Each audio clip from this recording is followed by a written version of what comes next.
Namaskar. Hello and welcome to 𝗼𝗽𝗏 Guru's channel. I'm your host Sree Iyer. Joining me today is Shekhar Iyer ji, and we talk about a very important verdict that has come. It took 17 years, but justice was finally given.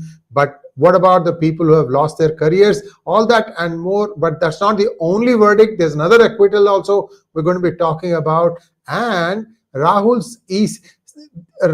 is on a rant, and this rant is unlimited. What is going to happen to this? Are there more consequences to this? We'll discuss all this. Shekhar Iyer ji, namaskar and welcome to 𝗼𝗽𝗏 Guru's channel. How are you, sir? Namaskaram, Sree Iyer ji, namaskaram. Thank you. Sir, two acquittals, one big outrage. I still am trying to get my, mind around this. They were trying to plant evidence in somebody's motorcycle and say that motorcycle belonged to Sadhvi Pragya. Then they manhandled her. Sir, there is another story here about Col Purohit that I'd like to share with our viewers, with your permission, but a little bit later. I'll let you do the intro on your part, sir, and then I'll just come in for a couple of minutes. So, well, sir, in the gap of, say, on July 22nd, we had, the special NIA court acquitting all the 12 accused in the 7/11 Mumbai train blast case, in which 187 people, all train passengers, were killed. That is, 7 simultaneous explosions took place on the Mumbai's western line. And in those 7 explosions, 187 people were killed. And Maharashtra's anti-terrorism squad was asked to investigate the case, and they arrested 13 people. Of them, 5 were sentenced to death. Rest were given life imprisonment by the Mokoka court. That is, they were charged in the Maharashtra Control of Organized Crime Act, which is a very, very stringent act. But finally, when it came before Mumbai High Court on July 22nd, all the 12 were acquitted and they were released.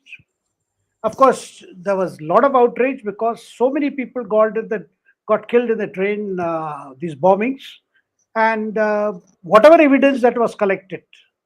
And incidentally, sir, in Mokoka case also, there was a lot of conventional statements from the accused, which was not backed by corroborative evidence. This is what Mumbai High Court found, and they released all of them. Now, Maharashtra government has, because of the outrage caused by this verdict, that how none of them were found guilty, and what has happened to this whole thing? Because, sir, the 7/11,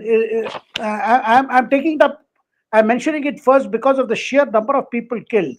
Now, the 7/11 case, it happened in 2006, and ATS arrested 13 men, and those 13 men were connected. That's what ATS claimed.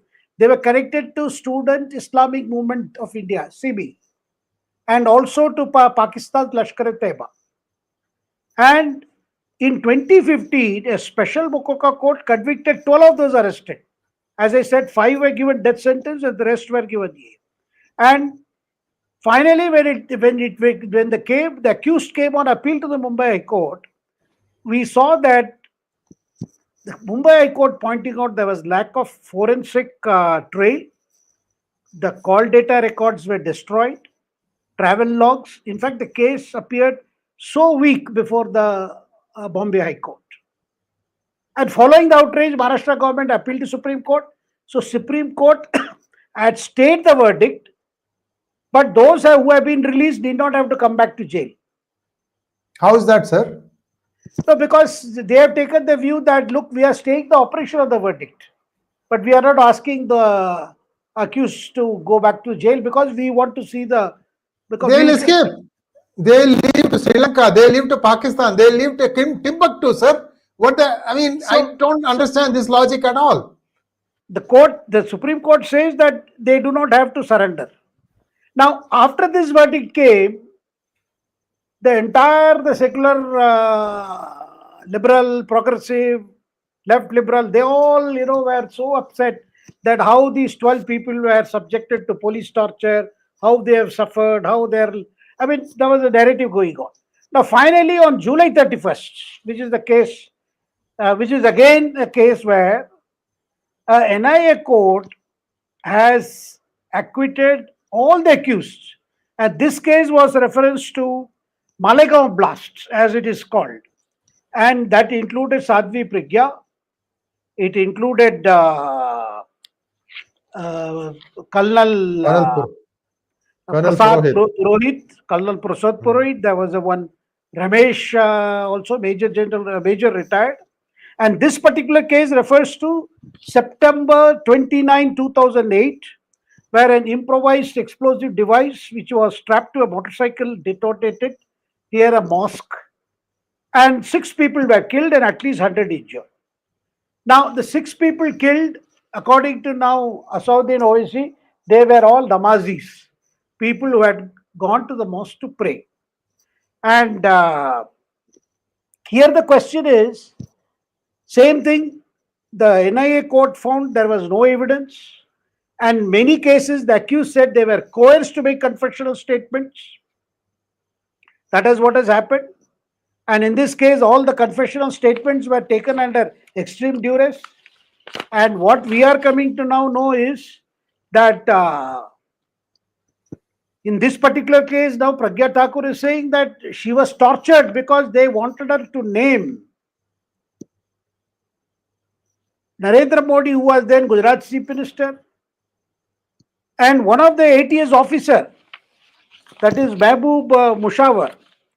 He says that the seniors told him that because this ATS was under Paramveer Singh, who was later Mumbai police commissioner under Uddhav Thackeray, and he was told, senior officers ordered him, somehow see that you can arrest Mohan Bhagwat in this case. And he says, I refused. Now, these two, and in this case, sir, Malegaon case, again the left liberal ecosystem is very upset. How these people are going out? In that case, they are so worried that lives were lost there. I mean, the whole, almost saying they need to be compensated.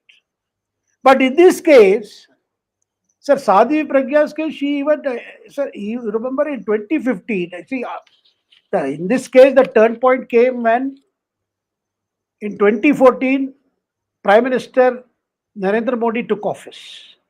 And after that, in 2016, as soon as the government changed, the Modi government asked NIA to take over.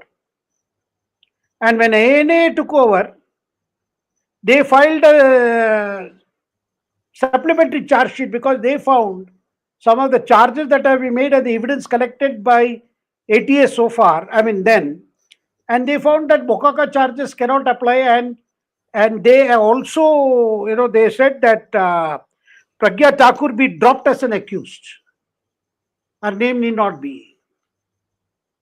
And in May 2015, sir, the special prosecutor, Rohini, in a Salyan, she claimed that NIA officers put pressure on her to go slow.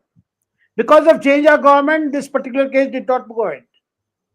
But we also saw earlier that Pragya Thakur complained of extreme torture. In fact, there is a very detailed narration of the kind of torture she was put through. And some of it we cannot even mention it here. Such torture she was put through just to confess. Now, following this, sir, now these new things that are coming, because the whole thing seemed to be the case of Malegaon blast, a narrative was set forth. And that narrative was to show that there is a Hindu terrorism, a Saffron terrorism.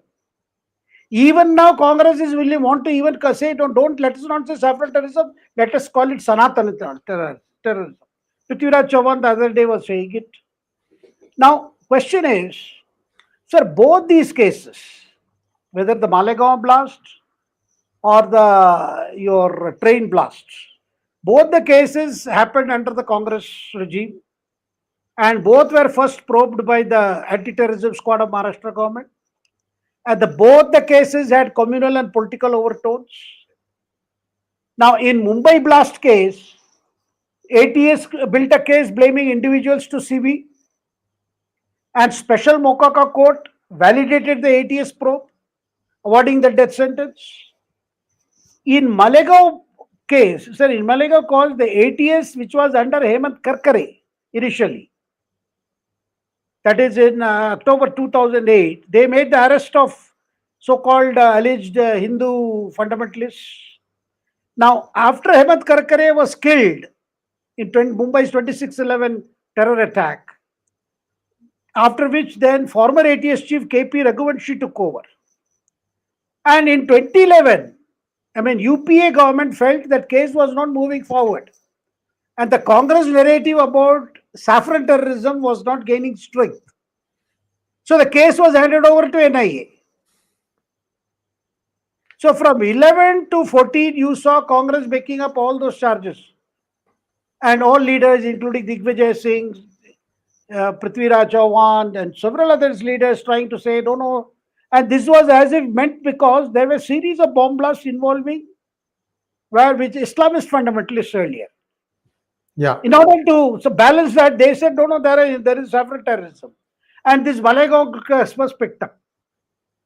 Now the question is, we do not yet know who was behind those bombing of 7 trains almost simultaneously, and that too during the peak hour, because those blasts in the train, sometimes we need to do a memory recall of that, the original incident also.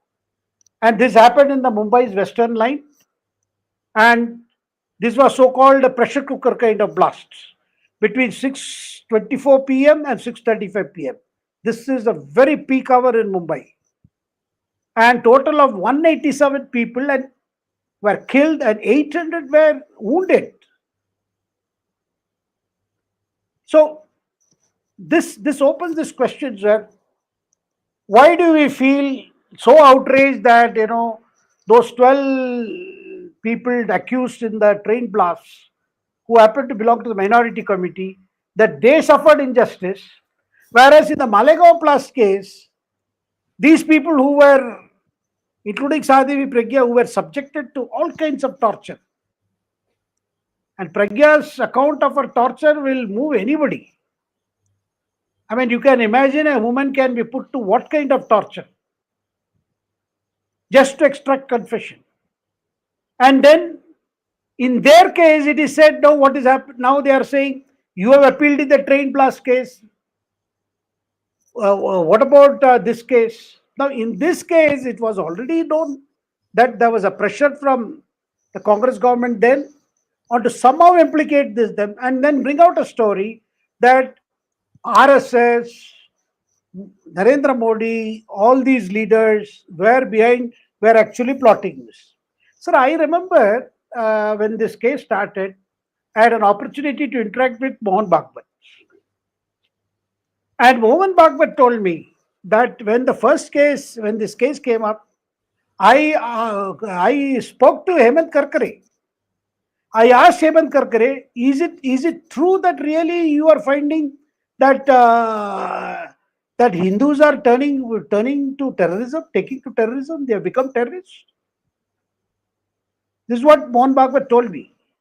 That I was really shocked. Is it possible? And then he had What did 𝗏𝗏𝗏𝗏𝗏 say? What did 𝗏𝗏𝗏𝗏𝗏𝗏 say? 𝗏𝗏𝗏𝗏𝗏 said, no, sir, yes, I will show you everything. We have got some leads. We have got some, which did not convince Mohan Bhagwat then. Because Bhagwat, and you will remember, sir, after Malegaon blast, Mohan Bhagwat even issued a statement condemning terrorism. It targeted at even minorities. All kinds of terrorism. Mohan Bhagwat, especially condemned at the time when the whole atmosphere was filled with Saffron terrorism. Said RSS does not support terrorism of any kind directed at anybody. But a narrative was sought to be put, including leaders like P. Chidambaram, who was Home Minister. They were all wanting to somehow push this thing that, that it is actually because the attention was so much on Islamist terrorism, which UPA was being unable to. Sir, that was also a period, you remember, the UPA government wanted to bring a prevention of communal violence bill. And that communal violence bill, prevention of communal violence bill, was opposed by the BJP. Because it stood on the very foundation of a belief that perpetrators belong to the majority community and the victims are always minority community. That's why that bill could not be passed. Sir. Sir, just one small clarification. 2007, I think it was Shivraj Patil who was the Home Minister. Chidambaram was the Finance Minister. Chidambaram took over as Home after 9/11. Sir, I'm referring to that period, sir. Once after the period. Okay. Yes. Okay. When okay. After 2011, when they handed over to when they asked the NIA to take over, was to speed up the investigation in that direction, a direction that the Congress leadership desired. Correct. And this guy Chidambaram only started NIA, right? He was the one who established the National Investigation Agency. And NIA was asked to take up this case. So that, it can move towards where they wanted it to move. Sir, in both the cases, now, sir, whether it is Malegaon, because, sir, in the Malegaon blast, initial suspicion was again pointed to some Islamist groups who had targeted even the, mosques to create a kind of a situation which could perhaps lead to a breakdown in law and order and communal rights. That's why they targeted mosques. But here a story was made out, no, there was a blast in the Samjhauta Express, then there was a blast in these places of worship, and in this Hindu terror groups were involved. Sir, but the point to be considered is, there may be groups which are, who claim themselves to be speaking for the Hindu cause and indulging in some violence. Violence in the sense acting like vigilante groups. But to assume that it has taken a shape of a Saffron terrorism, in the sense where the Islamist terrorism is known today. I mean, you cannot compare these two. These are individuals who think that they are vigilantes. They try to stop sometimes where they feel police are not acting enough. They try to stop people, carrying, to prevent slaughter of cows or carrying beef. I mean, these are occasions.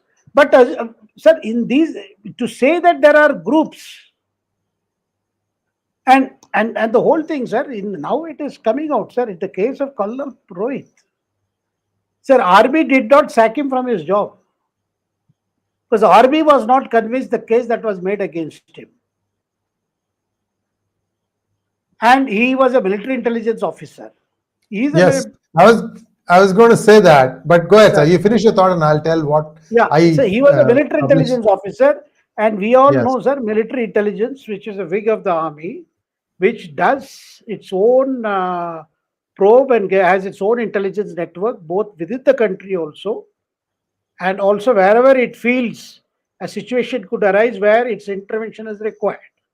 So they always act in some kind of I would say, in a precautionary and in a preparatory way to gather intelligence on suspicious groups and organizations which could pose a threat to the national integrity. Sir, over to you. So, a couple of things. Prithviraj Chauhan is the son of Shankarrao Balwantrao Chauhan? No, sir. No, he is separate. Okay. That is Ashok Chauhan. Ashok Chauhan now Ashok Chauhan, who is a BJP, is a son of SB Chauhan, former Home Minister of former Maharashtra Chief Minister. Sir, there is a unique thing, sir. SB Chauhan, PV Narasimha Rao, and Patil, some Patil from Karnataka. These three all had Narayan Guru as their guru, Mansi Rajguru kind of thing. This is pre-independence, during the independence, that time. And this is the one guru who has had three people become chief ministers in three different states. So imagine the amount of influence he would have had when he was shaping their minds when they were young. Narayan Guru. So the other thing is about Colonel Srikant Purohit. Sir, we had published a lot of information on pgurus.com in the early days, 2017-18, bringing out the truth about his role in military intelligence, what he had stumbled upon, how he had found fake currency notes being circulated in India. And I have a feeling the ISI must have said, look, this guy is becoming very inconvenient. Sir, he even mastered Urdu, sir. He could understand, and he could even decipher all the different accents. And Virendra Patil, thank you so much. He could decipher all the accents. And so see, when you are in military intelligence, that's a lot more serious thing. They are very accurate. A story about intelligence, that failure that happened in Northeast, where raw intelligence and military intelligence were opposite. And then the politicians of the day, they said, come on, we have to find out which is the truth. It turned out that the military intelligence was correct. So what I'm trying to say is, military intelligence just like that won't do anything. The context is bigger there. They are looking at the national sovereignty, national issues, security issues. And it's very unfortunate that this Chauhan guy has to say that, look, you're going to go to hell, no doubt about it. Because I, as a Sanatani, am cursing you. Anybody who starts putting this bullshit like this, I'm not going to take it lying down anymore. Sir, this is really rotten, sir. You can't do basic politics. Why go on? You've done everything. Sir, that 𝗥𝗘𝗙𝗧𝗪 turned out to be a very funny character, sir. First he's playing one way, then he became a martyr because he got shot down in the 26/11 initial responding cases. You saw that dichotomy there? Yeah, and in that case, he had rushed to the scene of the terror attack without wearing a bulletproof vest, and right. He was shot by one of the terrorists. Sir, the bigger point that I want to know is, sir, an organization like the anti-terrorism squad of the Maharashtra police. Maharashtra police is known to have very thorough professional officers. At one time, Mumbai police had a very good reputation, and maybe it still does. And in some of the cases, they have achieved breakthrough. But the question is where the politics comes in, and the pressure to somehow take the investigation in the direction that the politicians of the day want, rather than where the investigations are taking. And the second thing that I have noticed, sir, whether it is a Malegaon blast case or in the train blast case, the heavy reliance on confessional statements, which is allowed under the Mokaka Act, and then failing in the case of trying to have the corroborative evidence, which is the reason why in the case of, you are finding in Mumbai High Court, in the Bombay High Court, the appeal came in the case of the train blast case. The Bombay High Court bench found that there was no evidence by way of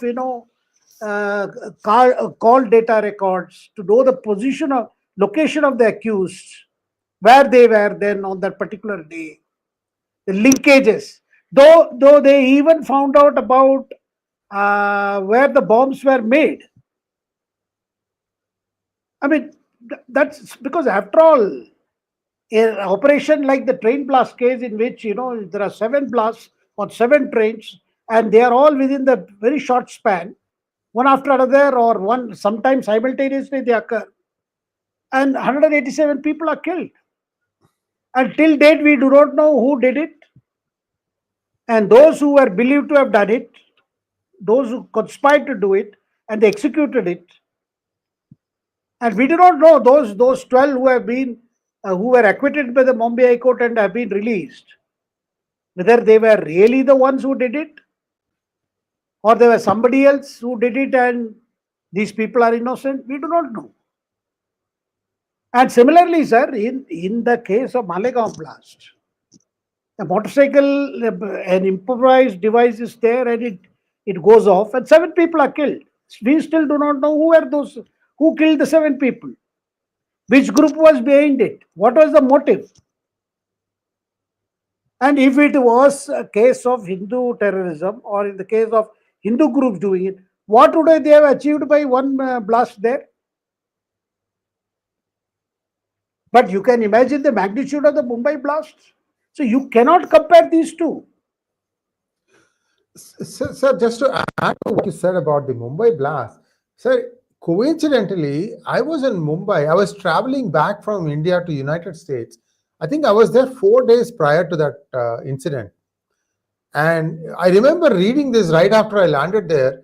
The story said that many of the bombs were placed in the first class coaches, and it was intended against a particular segment of the Hindu community. Correct. Correct. Mostly it is used by the business community people. They travel first class. Yes. And many of them belong to the trading class. So to say that they couldn't find, sir, looks like the evidence has been managed. And sir, after 1992, I've kind of lost the sheen on the Mumbai police has kind of eroded after that, sir. You look at all the things that has happened. It could be political interference, that inherently they may be good, but at the end of the day, the common man doesn't get justice. That's what leaves a bad taste in the mouth of people. That's my observation, sir. We can go on to the next topic. We have already spent 27 minutes on this one. Yes, sir. Sir, this is about Rahul Gandhi says he has a bomb in his hand. A bomb that he says it will make the election commission disappear. Sir, I do not know what is this. I mean, what is Rahul Gandhi's plan? Sir, our viewers have been telling us, don't discuss Rahul Gandhi. I have been looking at the comment. Don't bring him in.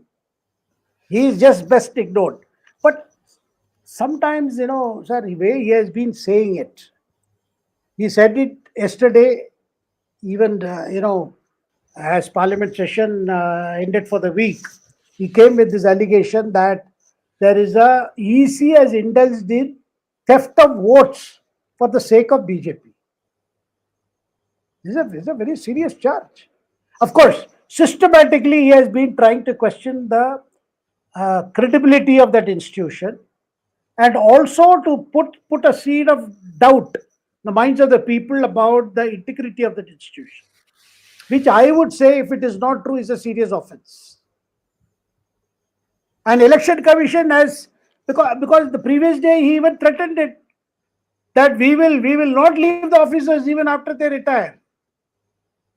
So can a leader like Rahul Gandhi openly threaten the election commission? Sir, they have never gone to the court. They never filed any election petition. The defeated candidate never filed.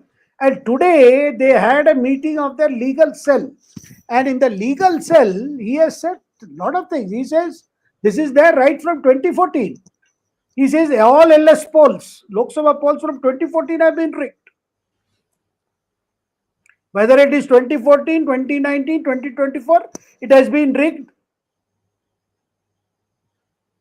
And I mean, giving company to this drama, Tejasvi Yadav today claimed in the draft roll that has been published, his name was missing. He showed his mobile essay, you see, my name is not in their list. Then somebody pointed out it is printed in that name in this particular page. Because he called a press conference saying, if my name is missing, you can imagine what is happening to common Bihari Bhaiya.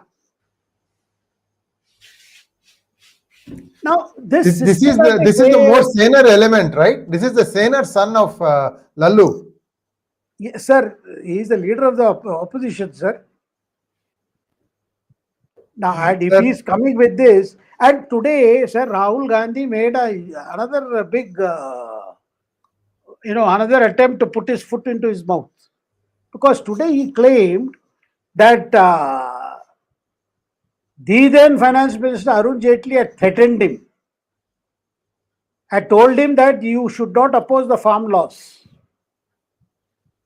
Now, farm laws were introduced in 2020, but Arun Jaitley died in 2019.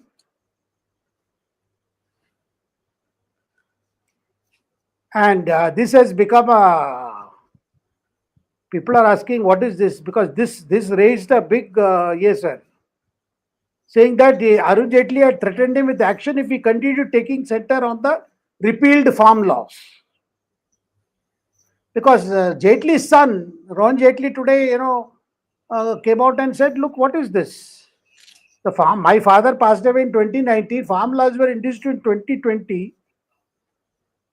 And my father's nature is not to threaten anyone. In fact, Arun Jaitley had a, I would say, a good relation. I mean, not a bad relation with the Sonia Gandhi. But this, what now the constant attempt by Rahul Gandhi to say election commission is dead, we'll go after the officers even after they retire, there is theft. Now he is headed to Bengaluru on August 9th. Sir, in the Lok Sabha, they lost in central Bangalore constituency, they also in the Bangalore rural. Yeah. And Rahul has his own team of investigators, I don't know who. They have told him some, few lakh votes were stolen. So Rahul Gandhi's the latest theory is this, that if few lakh votes can be stolen, and if BJP gets the benefit of winning 20-25 Lok Sabha seats in every Lok Sabha election, it is able to form the government. So in 2024, if they are not won 20-25 Lok Sabha seats, they did not get majority this time, they would have further lost seats. Sir, this whole story, attempt at a narrative is to show that people love the Congress party. They want Congress party to be in power because of the excellent leadership of Rahul Gandhi. But somehow that wish is not being reflected in the mandate that emerges after these elections. Therefore, Election Commission is guilty. We are great. We are so good. People want us. People love us. People want us to perpetuate this rule, dynastic rule. But it is not being reflected in the... Therefore, Election Commission is bad. Now, sir, this is a shift from EVM, blaming EVM. Have you noticed, sir? Yes. They are going on blaming EVM. But then they found EVM is working because they won elections in Karnataka, Telangana, Himachal. And their numbers went up in the Lok Sabha elections. Some 44, from 44 it went to close to 90, 99. But at what stage is this bluff going to be called off? I do not know, sir. Because this is purely bluff and bluster. This is very clear. We saw, sir, can you imagine a leader of the opposition, who is endorsing President Trump's statement that Indian economy is dead, like Russia's, as if Russia's economy is totally dead. Now, Trump is making a statement, the entire polity in India is outraged by the behavior of President Trump on the issue of tariffs. And the government has been, very cautious, has not reacted at all, saying we will still try to negotiate and solve the problem out. And this man says, yes, Trump is right, because he has said Indian economy is dead. That is what I am saying. So don't we deserve a better opposition? After all, if you want BJP to be challenged in the coming years, you need a leadership that is credible.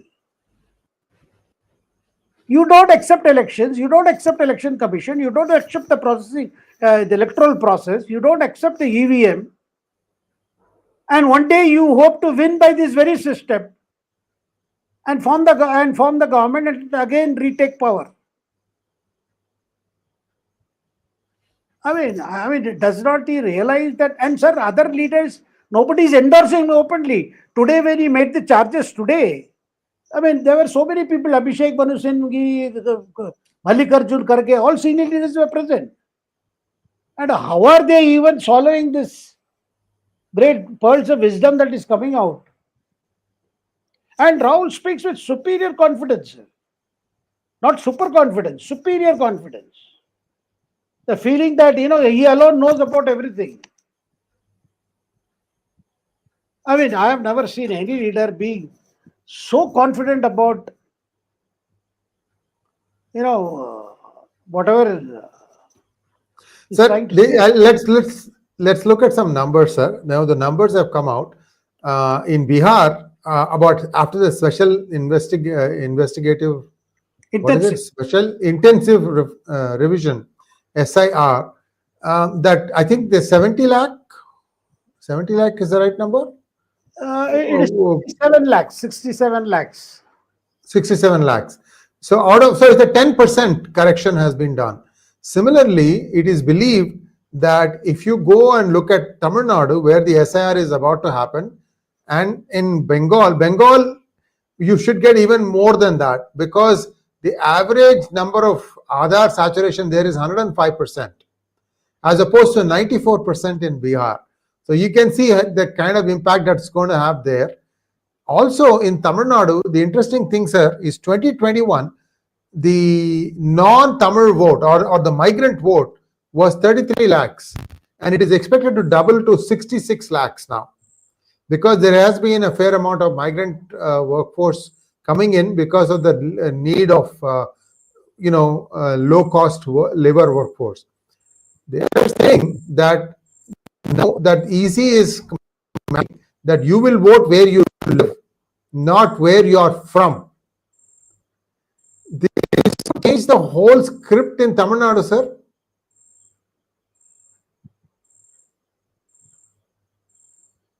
Can you hear me? Yeah, I can hear you. I can. Yeah. Yeah. So this could change the whole script in Tamil Nadu, because at 70 lakhs, it's 10% of the electorate.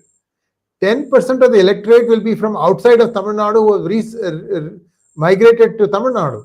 That's a big number, sir. If you look at the coalition, margins are so tight. These guys cherry pick all these coalition partners because of their relative strength in different. Sir, in Bihar also, the people who have been kept out of the revised, the draft rolls that have come, a majority of them are, a good number are the people who are dead. So that reminds me of, the whole fear now, this special intensive revision will be undertaken in all the states. And they will be undertaken in the states that are going to the assembly polls. You mentioned Tamil Nadu, and already Mamata has sounded her war cry against this exercise, because she fears a number of our voters. She fears a number of our voters would be bogus voters.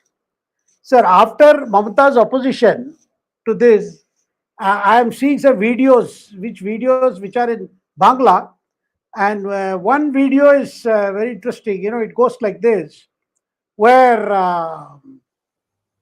when a person reaches the polling booth and he gives a name, says, "Can you please check whether Parvati Mondal has already voted?" The booth agent, the booth officer says, "Who is Parvati Mondal?" He says, "My grandmother. Can you see whether she has voted today?" So he checks the list, Parvati. Yes, she voted. Now this the poor villager asks that election officer, the booth officer, he says, "What time did she come and vote?" He said, "She voted 1 hour ago." Then that villager says, he says, "Arey, 1 hour ago, I missed her this time also." And he said, "Arey, I missed her." Then the booth officer says, "What nonsense is this? Does not your grandmother stay with you? You have to meet her here when she comes to vote." He says, "No, she died 15 years ago. But I am told she comes only during election." My mother told me, if you want to meet her, you better go to the booth early, and because she comes to vote only. And the booth officer is petrified. Oh my God, your dead grandmother comes to vote only. Sir, this highlights this particular video. It's a funny video, and its whole thing is in Bangla, and it shows how it has been accepted that these dead the dead remain in the voter list so that some persons can impersonate them and come and vote in connivance with the booth level officers or officials who are actually employees of the state government. Correct. Correct. And this has been going on, and the whole fear So of this why should it be, division is, sir? Why should it be employees of the state government, sir? It could be also central government. There's no need that. There's not a rule, isn't it? no, sir, but the entire election machinery, sir, apart from the state election department, the rest is all the state. The state's a state machinery. Now, the polling agents, they are all people who are from the state. Either they are government teachers or government staff and all that, all over the country. Only in the case of during election time, they are under the control of the administrative control of the election commission. So there are so Sir, many Parvati Mondols. There are so many Parvati Mondols. Sir, 1 week before the election starts, what they need to do is to appoint state government officials of Odisha to go and monitor elections in West Bengal. If that's not enough, bring in Assam also, and vice versa. Sir, This joke is not. This has gone for too long. then somebody will ask them, you know, Marathi, why, if you can't speak Marathi, why have you come here to conduct elections in Maharashtra? That's why I said neighboring states, sir. Neighboring states, you have a better chance of at least No, even being able if they to. came from a neighboring state, there would be, sir, the whole thing is the purity of the election has to be maintained. And election commission has always done lot of, measures to ensure there are checks and balances. I mean, they even have IT teams. They have police officers from other states as their observers. I mean, several steps have been taken. You can see every time when they announce a general election, the chief election commissioner, even in fact, before announcing the dates, they always come with very detailed way, whatever steps they have taken to ensure that the elections are really free and fair. Now, the unfortunate part is that the Rahul Gandhi has chosen to, damage a name of an institution just because Congress has not been successful. You see, that's I would say an act of irresponsible opposition, because ultimately elections are won. Nobody can make a defeated party win. A political party rejected by people cannot win. And if Congress is having problems in terms of winning election, there should be much more soul searching. Instead of coming with this new narrative and so convinced, which it is not convincing to other Congress leaders, I know for sure. Nobody in the party is convinced. Here somebody says we can make a winning party lose. No, but sir, what is happening, sir? At one level, some people are dismissing it as some kind of a, outpouring of a frustrated leader. Okay. But on another level, you cannot let somebody go on attacking an institution, not owning up for what he says, and be, sir, after all, why are the Congress candidates who are defeated in the elections, why are they not filing election petition? Not in Karnataka, not in Maharashtra, nowhere have you find they have any defeated Congress candidate has filed election petition. When there is a way of seeking, the redressal to a complaint. No, they have never filed. They only make these charges. Now, my question is, how fair is it? How long should election commission take it? Should not election commission order an action? Because this is, after all, an election commission is independent to it. Sir, that is why, sir, the last few days in parliament, what we are seeing is, there has been disruption by Congress and other opposition parties because they want a discussion on SIR, special intensive revision in parliament, in the Lok Sabha and Rajya Sabha. The government stand is, if we allow a debate in the two houses, who will reply on behalf of election commission? Election commission is not represented in parliament, and government does not represent election commission. Election commission is an independent body. If allegations are made against the functioning of the election commission on the floor of the house, on the floor of parliament, who will reply on behalf of election commission? Government cannot reply. So this is a problem. That is why it has been conveyed to opposition. Look, we cannot have a discussion on that. Sir. Thank you so much, sir. We have one more topic to discuss and then a few questions. So let's take a quick look at the last topic that we were going to talk about. Is there a reshuffle on the cards at the center, sir? So, well, it looks like, when they, a lot of things are, appearing to be in the pipeline, because I would say in the bureaucratic circles, the political circles of Delhi today, sir, there is a lot of speculation about who will be the NDA's candidate for the vice president. Now, that is going to trigger a lot of changes, because this vacancy caused by 𝗥𝗘𝗙𝗥𝗡𝗅's resignation has created a new situation, because the party leaders were trying to finalize the next BJP president, because J.P. Nadda, who is the current president, has already had an extended term. And therefore, what we have seen is there will be a lot of speculation. Now, 2-3 things that are coming out is that the BJP top leadership is no more in a mood to further experiment by trying to propose a candidate who is not strictly from their political stream. Because 𝗥𝗘𝗙𝗥𝗡𝗥𝗡 joined the party in 2003. Then he was given this chance, a chance which was denied to many veterans of the BJP. And that therefore he was made, he was first in the BJP legal cell, and then when Modi became prime minister, he was given the charge of, he was made the governor of, he was made West Bengal, right? West Bengal. Now, after that, sir, he was going on and on, and then finally, suddenly, the last 6 months, he changed his tune and went after the government. Now, after this, I am told that this time somebody, because it was felt if 𝗥𝗘𝗙𝗥𝗡𝗥 had been from the original BJP mainstream, or the BJP stream, or original BJP background with ABVP or RSS kind of training, he wouldn't have behaved in the manner he did. That's one. So, number 2, the question is, who will be the BJP president? Now, people are wondering, what is on the Prime Minister's mind? Will one of the cabinet ministers be named as a vice presidential candidate? Anyway, sir, the Election Commission has announced the schedule.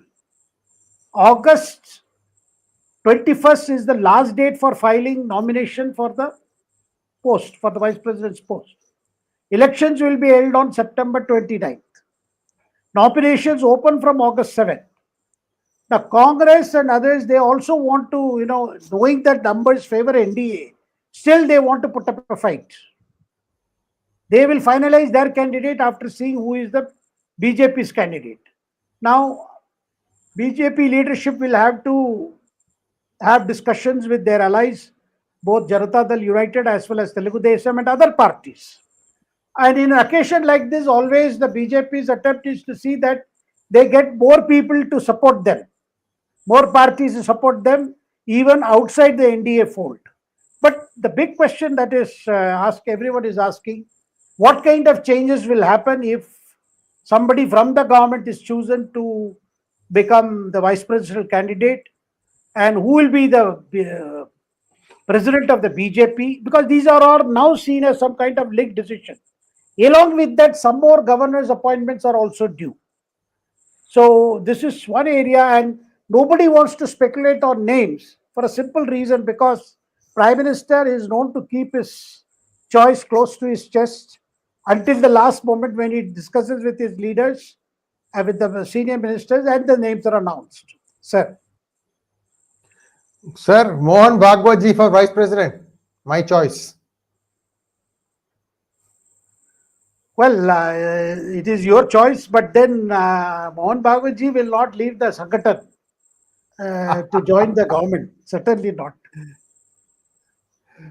Yes, I was just joking, of course. They'll find a good candidate. There's no doubt about that. Sir, let's take a quick look at some questions from our viewers.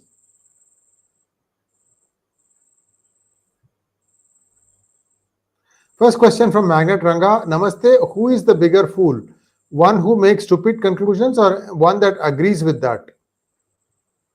Sir, today I am reminded of another WhatsApp that's doing the round. Well, I will just, this is not to, divert from answering the question of posed by Rangaji. But what is coming out today, sir, this is like this, that somebody is asking, it goes like this. When you say he is an idiot, you don't have to further say who it is. People assume who is the idiot. So therefore, the question, but sir, see, sometimes what happens, knowing very well that we know that while allegations are made, but an allegation repeated every day, and the Election Commission or the Government of India, of course, in this case, it is Election Commission is directly is sought to be put in the dock. Now, unless Election Commission has, because Election Commission has a responsibility to safeguard the good name of the institution also. So it may have to act against if such baseless allegations are made day after day, day in and day out. Sir. Thank you, sir. Next question, please. Ravi Shankar SB 1188 wants to know, is there competition between Trump and Pappu for the top joker's position? Sir, I don't know if these two are competing with each other. So, but now who will want to compete with Rahul Gandhi, sir? And similarly, some people will say, who wants to compete with Trump also? So I think they are each in their own world. But then Trump is not a joker, I would say, because Trump believes in what he does and he believes that will deliver. And he doesn't mind his image as a super bully at the moment. Though Correct. it is damaging US standing across the globe. A lot of goodwill that the US has had in countries like India that are suffering now. Sir. This was the other Congress, United States Congress. Yes. All right, next question, please. Sir. Aryabrata wants to know, what about the conspirators roaming freely? 𝗜𝗏𝗃𝗃 got his reward from Kasab for his wrong deeds. The government should take action against the officer involved in making such fraud case.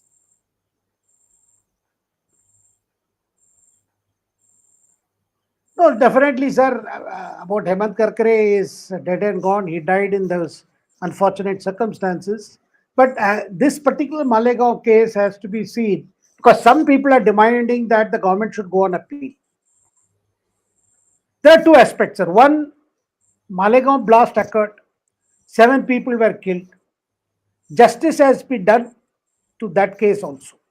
We'll have to find out who really planted the bomb, who were behind it, and why they did it. The other is the people who were interested with investigating this Malegaon case, why they were under pressure to pursue a particular line, who pressured them, and why did they do that, and what about the cases of torture? I have mentioned Sadhvi Pragya's case, but a number of other witnesses have also complained they were coerced into making those confessions. And finally, what happened, sir? 33 witnesses turned hostile. The Malegaon blast case. Sir. Next one, please. Milban Cherian, why are we still allowing the Gandhi family to be free despite their serious crimes of this century?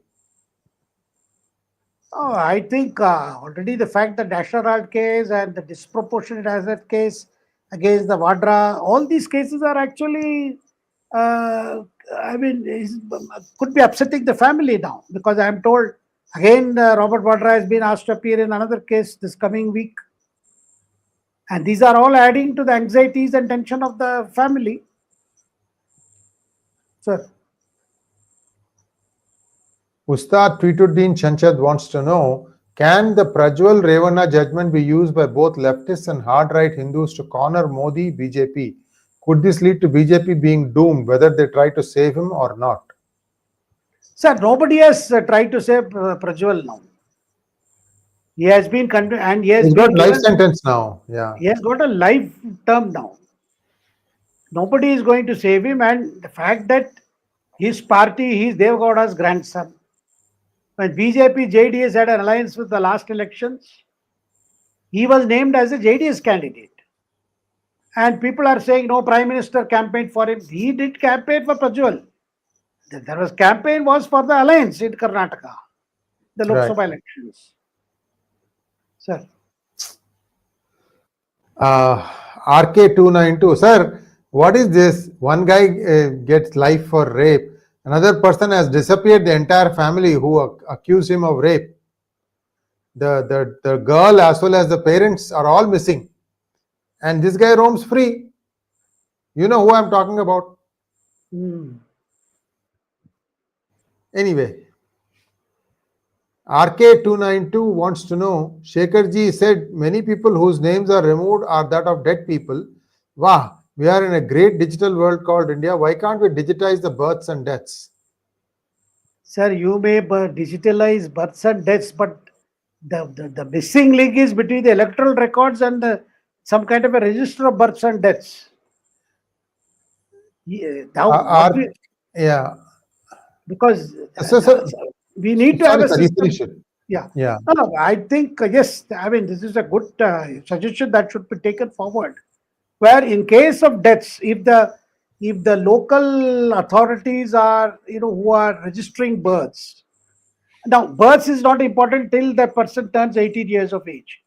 But in the case of the dead, as soon as a death certificate is issued, there should be a system where the election commission is able to update the list, and that particular name automatically gets deleted. That is, as that linkage is not there unless there is a revision of electoral rolls, and those who are sent out in revising the polls realize that that particular person is dead. Otherwise, they remain in the roll. And there are vested interests operating in states like West Bengal, where no attempt is allowed even. Consciously, it is an attempt is made to prevent any checking of who is dead and who is alive. This is the dead are a new vote bank, sir. Yes. That's a very convenient vote bank, sir. Nobody is going to come and challenge that, look, my vote has been cast by somebody else because they are dead, right? So this must have been a very cherished block of votes. All you need to do is then... You don't have to even pay the debt. Yes, that's right. I mean, they will pay the debt, sir. It will go here. I'm pointing to my pocket. Next one, sir. 𝗍𝗏𝗏, thank you so much. What is the policy of the government regarding rehabilitation of Kashmiri Pandits back in Kashmir Valley? Sir, in the last 5 years, the government has been urging upon the Kashmiri Pandit families to return to the valley. The government even promised them land and houses to be built on those land for them. But then the response has not been very, very strong, I would say, because many of the displaced people have already settled in different parts of the country. And quite a few of them are not in a position to even, accept the offer and come back. And of course, all political parties, whether it is National Conference or People's Democratic Party, PDP, the Congress, they all have been saying, no, the Kashmiri Pandits must return. This is actual Kashmiriyat and things like that. But one must realize that not much has been done, and that the fact that the security situation has been sought to be all the time aggravated by killing of innocent people, which has been a practice. When things appear to be settling down, something happens. Like, for instance, the 𝗏𝗏𝗏 attack. Before that, there were attacks on the migrant laborers to convey a message that it is not normal, that normalcy hasn't returned. So there is a challenge in terms of security also. To, of course, many of the Kashmiri Pandit families who were forced to flee the state and living elsewhere, they do carry a lot of nostalgia and they have memories, and they hope one day, they can go back to their ancestral homes. This is a question to me from 𝗍𝗏𝗏 Raj. What's the situation on the ground in your state in US after all these Trump's tariffs? Raj, so far the Trump's tariffs were deferred. Now, if they come into effect, you have to look at it about 2 to 3 months down the road when their prices will really hit the ceiling. Wait for some time and I'll give you an update on that, but it's a good question. We'll let you know. Next one from Sai Suryanarayana. Rahul's topic is like a comic track in a serious movie. Don't deprive us of that fun. That thought provocateur, thank you so much. Avoiding Russian salad, Russian folktales to avoid World War III. I did not understand the context here. What is Russian salad?